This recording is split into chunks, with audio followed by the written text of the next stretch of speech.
WHO की guidelines के accordingly अब JN1 जो नया वेरिएंट आया है ओमिक्रॉन का, कोविड का जो है के बाद जो ओमिक्रॉन आया, ओमिक्रॉन के बाद ये JN1 का अभी नया जो वेरिएंट आया है, उसकी WHO की गाइडलाइंस के अकॉर्डिंगली हमें प्रिकॉशन रखनी है। और वो इतना जो अभी WHO के गाइडलाइंस के अकॉर्डिंगली इतना घबराने की ज़रूरत नहीं है। जिन्होंने वैक्सीनेशन ली है वो सभी इसमें प्रोटेक्टेड हैं, बट जो कि एट रिस्क पेशेंट होते हैं, जैसे इम्यूनो कम्प्रोमाइज पेशेंट है, उनके लिए खतरा हमेशा बना रहता है। जहाँ तक IGMC का सवाल है, हमारी पूरी तैयारी है। हमें WHO के अभी थ्रू गवर्नमेंट ऑफ इंडिया हमारे को लेटर्स आई हैं, जिसके अकॉर्डिंग हमने अपना मेकशिफ्ट हॉस्पिटल को, जो कि 22 बेडेड हॉस्पिटल है, पूरी तरह तैयार कर लिया है। और उसमें आपको जो कोविड के दौरान ही हमने सभी बेड्स पे ऑक्सीजन की व्यवस्था सेंट्रल पाइपलाइन से शुरू कर दी है, और वो अभी हमारा फंक्शनल है। दूसरा, इसमें जैसे कि मास्किंग है, N95 3 लेयर मास्क, वो हमारे पास एडिक्वेट हैं, और सैनिटाइज़र्स भी हमारे पास लगभग अभी तक जो 3 महीने की सप्लाई है, या अगर कोई और चेतावनी आती है या हमें कोई और प्रोटोकॉल फॉलो करने के लिए बोला जाएगा, तो उसके हिसाब से IGMC प्रबंधक पूरी तरह तैयार है। क्या सर टेस्ट हो रही है IGMC में? जी हाँ, अभी हमारे टेस्टिंग अभी चल रही है, जैसे भी एज एंड व्हेन रिक्वायर्ड हमारे OPD बेसिस पे भी हमारी अभी टेस्टिंग हो रही है, और जो कि हम अपने OTs में केस करते हैं उनका भी हम रैपिड टेस्ट अभी कर रहे हैं। क्या कोई पेशेंट अभी तक सर आए नहीं? अभी हमारे पास कोई नहीं है, और जहाँ तक आपको भी मालूम है JN वेरिएंट जो है अभी 11 स्टेट्स में बोल रहे हैं, बट साउथ में अभी इसका अभी केसेस आए हैं। तो हमारी साइड से पूरी तैयारी है, सतर्कता है, और लोगों से हम ये अनुरोध करते हैं कि जो कोविड के नियम कानून थे उनको वो फॉलो करें। जैसा अभी न्यू ईयर का इवेंट आ रहा है या फिर क्रिसमस आ रहा है, लोगों से हमारी हाथ जोड़ कर ये विनती है कि वो अपना विशेष ध्यान रखें और ज़्यादा भीड़ भाड़ जगह से। ये कोविड-19 जो हमने 2019, 20, 21 और 22 में भी कुछ केसेस आते हैं, 22 में, 23 में भी, तो अब एक्चुअली केसेस पहले कम हो गए थे। इस साल में तो हमारे काफ़ी कम केसेस आए। हालांकि IGMC का जो कोविड वार्ड है वो एक आधा पेशेंट हमेशा रहता ही है, बीच बीच में एक आधा हफ्ता कोई पेशेंट नहीं था, पर otherwise for all practical purposes 2020 से जब से हमने शुरुआत की है तो हमारे पेशेंट्स रहे हैं।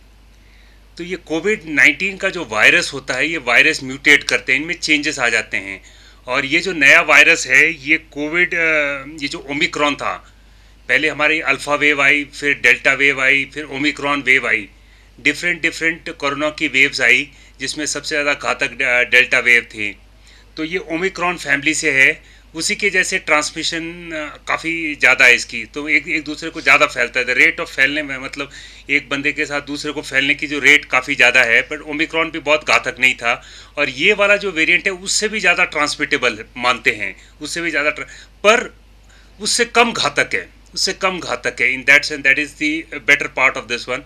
बट वायरोलॉजिस्ट का ये कंसर्न हमेशा होता है कि जो वायरस एक स्टेज में रहता है, वो म्यूटेट अगर करेगा तो ये बताना मुश्किल होता है कि क्या वो दूसरा कोई रूप धारण करेगा।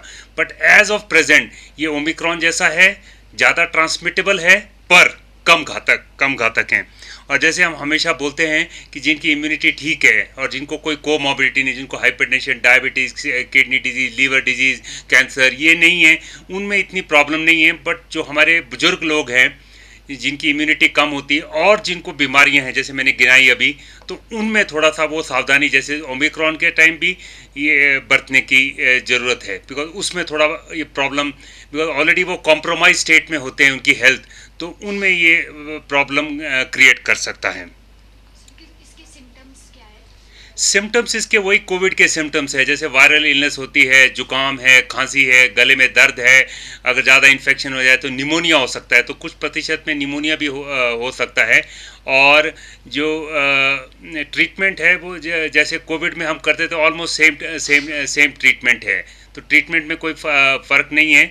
बट जहाँ निमोनिया हो जाता है तो थोड़ा सा फिर वो चिंता का विषय हो जाता है, और स्पेशली इन लोगों में जिनमें already diabetes, hypertension, kidney disease, heart disease, lung disease या और कोई बीमारी है जिसके और ये कोई स्टेरॉइड्स ले रहे, कोई कैंसर वाले पेशेंट हैं, उनमें फिर थोड़ा सा ये थोड़ा चिंता का विषय होता है। पर जैसे मैंने कहा कि जब हम वेंटिलेशन करते हैं, वेंटिलेटर पे डाल देते हैं, तो काफ़ी सारे लोग उसमें सुधार हो जाता है।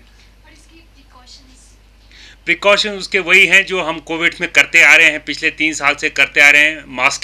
Masking is the only way कि मास्क पहनो, ताकि अगर हमको इन्फेक्शन है तो दूसरे को ट्रांसमिट नहीं हो, और जिसको है वो भी अगर मास्क करे तो दूसरे को भी ट्रांसमिट नहीं करेगा। तो masking is the single best answer for this. और मतलब जो जिसको इन्फेक्शन है वो मतलब अगर अपनी रिस्पॉन्सिबिलिटी समझे और क्राउडेड जगह में नहीं जाता है तो ट्रांसमिशन डेफिनेटली कम हो जाती है। एक ही प्रॉब्लम है कि ये सर्दियों के दिनों में ये सर्दी खांसी जुकाम ये बहुत कॉमन है, तो हर दूसरे तीसरे आदमी को सर्दी जान से जुकाम हो जाता है। तो इसमें जो हम जैसे कोविड में करते थे कि मोस्ट लोगों के पास पल्स ऑक्सीमीटर है, तो अपनी ऑक्सीजन सैचुरेशन ज़रूर चेक कर सकते हैं जिसी को भी है। अगर ऑक्सीजन सैचुरेशन ठीक है तो उसकी जो बीमारी जो है वो ऑलवेज माइल्डर रहती है। अगर ऑक्सीजन सैचुरेशन दैट मेरे लिए वो सबसे इम्पॉर्टेंट है कि अगर ऑक्सीजन सैचुरेशन में कोई प्रॉब्लम आती है तो मुझे लगता है कि डॉक्टर को तुरंत दिखाना चाहिए, बिकॉज फिर मेडिकेशन देने की ज़रूरत पड़ती है। या ऑक्सीजन सैचुरेशन कम है तो इसका मतलब शायद कोई कॉम्प्लिकेशन या निमोनिया ऐसा कुछ डेवलप हो रहा होगा। सर, साधारण भाषा में अगर कंपैरिजन किया जाए तो जो और वेरिएंट थे कोरोना के, उससे ये ज़्यादा घातक या कम, क्योंकि लोग कोविड का नाम सुनकर काफ़ी डर जाते हैं। सबसे घातक जो था डेल्टा वेरिएंट, जो आप ये याद होगा मई 21 अप्रैल और मई 21 में जब हमारे पास 303 केसेस हो गए थे मैक्सिमम आईजीएमसी में, और जब दिल्ली में भी और ये सारे कंट्री में बहुत ज़्यादा केसेस हो गए थे और ऑक्सीजन के लिए भी थोड़ा सा टाइट हो गए थे हम, but we were able to deal with it. तो उस हिसाब से डेल्टा के कंपैरिजन में ओमिक्रॉन वॉज नेवर इतना घातक नहीं था, और ये ओमिक्रॉन से ज़्यादा ट्रांसमिटेबल है, ज़्यादा ट्रांसमिशन हो जाती है, पर घातक जो वायरोलॉजिस्ट बोल रहे हैं, जो अभी तक एक्सपर्ट्स बोल रहे हैं, उससे कम है, इवन ओमिक्रॉन से भी कम है। ओमिक्रॉन अपने आप में भी बहुत ज़्यादा घातक नहीं था और ये ओमिक्रॉन से भी कम घातक है। तो उस हिसाब से चिंता करने की कोई बात नहीं है, पर प्रिकॉशन डेफिनेटली जो हम ले रहे हैं अपने 3-4 साल से, और बहुत सारे लोग अभी भी मास्क पहनते हैं, अगर उसको हम कंटिन्यू करते हैं, हैंड सैनिटाइज करते हैं, और बिकॉज ये सर्दियों में ये सर्दी खांसी जुकाम ये वाले सिम्टम्स वैसे भी दूसरे वाले वायरसेस भी बहुत कॉमन होते हैं जो नॉर्मली इन्फेक्शन करते, तो इसमें दूसरे वायरसेस जो करते हैं, और इस वायरस में डिफ्रेंशिएट करना बहुत मुश्किल होता है। बट द मेन चीज़ मैंने जैसे कहा कि अगर फीवर रहता है, फीवर उतरता नहीं है, खांसी ज़्यादा रहती है, ऑक्सीजन सैचुरेशन डिप करता है, सांस फूलने लगता है, तो पेशेंट्स को टेस्ट डेफिनेटली करना चाहिए, बिकॉज टेस्ट करने के बाद अगर पॉजिटिव आते हैं तो हमारे पास इसके लिए जैसे कोविड के लिए हमने जो प्रोटोकॉल बनाए थे तो सारी दवाइयाँ उपलब्ध हैं। Bureau report, city channel, Shimla.